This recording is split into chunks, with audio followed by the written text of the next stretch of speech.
ಬಂಧುಗಳಿಗೆ ನಮಸ್ಕಾರ. ಕರ್ನಾಟಕ ರೈತರಿಗೆ ಹಾಲುಗಾರಿಕೆಗೆ ಸಹಾಯಧನ ಯೋಜನೆಯು ಸಂಪೂರ್ಣ ಮಾಹಿತಿಯನ್ನು ನೋಡಿಕೊಂಡು ಬರೋಣ. ಇನ್ನೂ ಯಾರು ಹೊಸದಾಗಿ ನಮ್ಮ ಯೂಟ್ಯೂಬ್ ಚಾನಲ್ ನೋಡ್ತಾ ಇದ್ದರೆ ಸಬ್ಸ್ಕ್ರೈಬ್ ಆಗಿ ವಿಡಿಯೋವನ್ನು ಕೊನೆವರೆಗೂ ನೋಡಿ. ಕರ್ನಾಟಕದಲ್ಲಿ ಹಾಲು ಉತ್ಪಾದನೆಗೆ ಕೃಷಿ ಕ್ಷೇತ್ರದಲ್ಲಿ ಒಂದು ಪ್ರಮುಖ ಆಧಾರವಾಗಿದೆ. ಕೃಷಿ ಜೊತೆಗೆ ಹಾಲುಗಾರಿಕೆಯ ಅನೇಕ ರೈತರು ಜೀವನೋಪಾಯಕ್ಕಾಗಿ ಬೆಂಬಲವಾಗಿದೆ. ಈ ಹಿನ್ನೆಲೆ ರಾಜ್ಯ ಸರ್ಕಾರವು ರೈತರಿಗೆ ಹಾಲುಗಾರಿಕೆಯ ಸಹಾಯಧನ ಅಂದರೆ ಡೈರಿ ಫಾರ್ಮಿಂಗ್ ಸಬ್ಸಿಡಿ ನೀಡುವ ಮೂಲಕ ಹಾಲು ಉತ್ಪಾದನೆಗೆ ಉತ್ತೇಜಿಸಲು ಹಲವು ಕಾರ್ಯಕ್ರಮಗಳನ್ನು ಜಾರಿಗೆ ತಂದಿದ್ದಾರೆ. ಈ ಯೋಜನೆಯ ಉದ್ದೇಶ ರೈತರನ್ನ ಆರ್ಥಿಕ ಸ್ಥಿತಿಯಿಂದ ಬಲಪಡಿಸುವುದು, ಹಾಲಿನ ಉತ್ಪಾದನೆ ಹೆಚ್ಚಿಸುವುದು ಮತ್ತು ಗ್ರಾಮೀಣ ಉದ್ಯೋಗಾವಕಾಶವನ್ನು ನಿರ್ಮಿಸುವುದು. ಹಾಲುಗಾರಿಕೆಗೆ ಸಹಾಯಧನವನ್ನು ಯೋಜನೆಯ ಪ್ರಮುಖ ಉದ್ದೇಶವಾಗಿದ್ದು, ಹಾಗೆ ಯೋಜನೆಯಡಿಯಲ್ಲಿ ನೀಡಲಾಗುವ ಸಹಾಯಧನವು ಕರ್ನಾಟಕ ಸರ್ಕಾರ ಹಾಗೂ ನಂದಿನಿ ಕೆಎಂಎಫ್ ಹಾಲು ಒಕ್ಕೂಟ ಮೂಲಕ ರೈತರಿಗೆ ವಿವಿಧ ಸಹಾಯಧನವನ್ನು ಒದಗಿಸಲಾಗುತ್ತದೆ.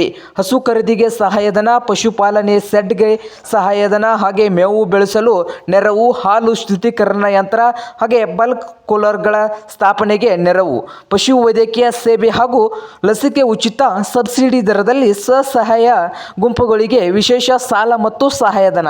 ಅರ್ಜಿ ಹಾಕಲು ಬೇಕಾದಂಥ ಅರ್ಹತೆಗಳನ್ನು ನೋಡಿಕೊಂಡು ಬರೋಣ. ಬನ್ನಿ ರೈತರೇ, ಕರ್ನಾಟಕ ರಾಜ್ಯದಲ್ಲಿ ಶಾಶ್ವತ ನಿವಾಸಿ ಆಗಿರಬೇಕು, ಹಾಗೆ ರೈತರ ಪಾಸ್ಬುಕ್ಕು RTC ದಾಖಲಾತಿಗಳು ಇರಬೇಕು. ಅಂದರೆ ಭೂಮಿಯ ಪತ್ರ, ಹಾಗೆ ಅರ್ಜಿದಾರನ ಹಾಲುಗಾರಿಕೆಯ ತೊಡಗಿಕೊಂಡಿರಬೇಕು, ಹಾಗೆ ಪ್ರಾರಂಭಿಸಲು ಆಸಕ್ತಿ ಹೊಂದಿರಬೇಕು.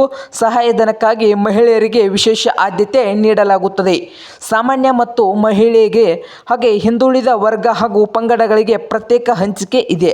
ಅಗತ್ಯ ದಾಖಲಾತಿಗಳು ಏನೆಂದರೆ ಆಧಾರ್ ಕಾರ್ಡ್, ಹಾಗೆ ಮತದಾರರ ಗುರುತಿನ ಚೀಟಿ, ಬ್ಯಾಂಕ್ ಪಾಸ್ಬುಕ್, ಹಾಗೆ RTC ಪಹಣಿ ನಕಲು, ಹಾಗೆ ಪಾಸ್ಪೋರ್ಟ್ ಸೈಜ್ ಫೋಟೋ, ಹಾಲು ಒಕ್ಕೂಟ ಸದಸ್ಯತ್ವ ಪ್ರಮಾಣ ಪತ್ರ, ಹಾಗೆ ಜಾತಿ ಮತ್ತು ಆದಾಯ ಪ್ರಮಾಣ ಪತ್ರ ಅಗತ್ಯವಿದ್ದಲ್ಲಿ. ಸಹಾಯಧನಕ್ಕೆ ಅರ್ಜಿ ಸಲ್ಲಿಸುವ ವಿಧಾನ: ಹತ್ತಿರದ ಪ್ರಾಥಮಿಕ ಹಾಲು ಉತ್ಪಾದಕರ ಸಹಕಾರಿ ಸಂಘ, ಡೈರಿ ಕೋಆಪರೇಟಿವ್ ಸೊಸೈಟಿನಲ್ಲಿ ಸಂಪರ್ಕಿಸಬೇಕು.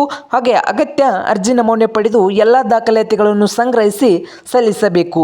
ಸ್ಥಳೀಯ ಪಶುಪಾಲನಾ ಇಲಾಖೆ ಅಥವಾ ಹಾಲು ಒಕ್ಕೂಟ ಕಚೇರಿಗೆ ಪರಿಶೀಲನೆ ನಡೆಸುತ್ತದೆ. ಅರ್ಹ ರೈತರಿಗೆ ಸಹಾಯಧನ ಬಿಡುಗಡೆ ಮಾಡಲಾಗುತ್ತದೆ. ರೈತರಿಗೆ ದೊರೆಯುವ ಲಾಭಗಳು ಏನೇನೆಂದರೆ ಹಾಲು ಉತ್ಪಾದನೆ, ಹೆಚ್ಚಿನ ಆದಾಯ, ಹಾಗೆ ಸರ್ಕಾರದಿಂದ ನೆರವು, ಹಾಲು ಮಾರುಕಟ್ಟೆಗೆ ಸುಲಭವಾಗಿ ತಲುಪಿಸಲು ಸಹಾಯಧನ, ಹಾಗೆ ಹಾಲು ಉತ್ಪಾದಕ ಗ್ರಾಮೀಣ ಆರ್ಥಿಕ ಬಲಪಡಿಸುತ್ತದೆ.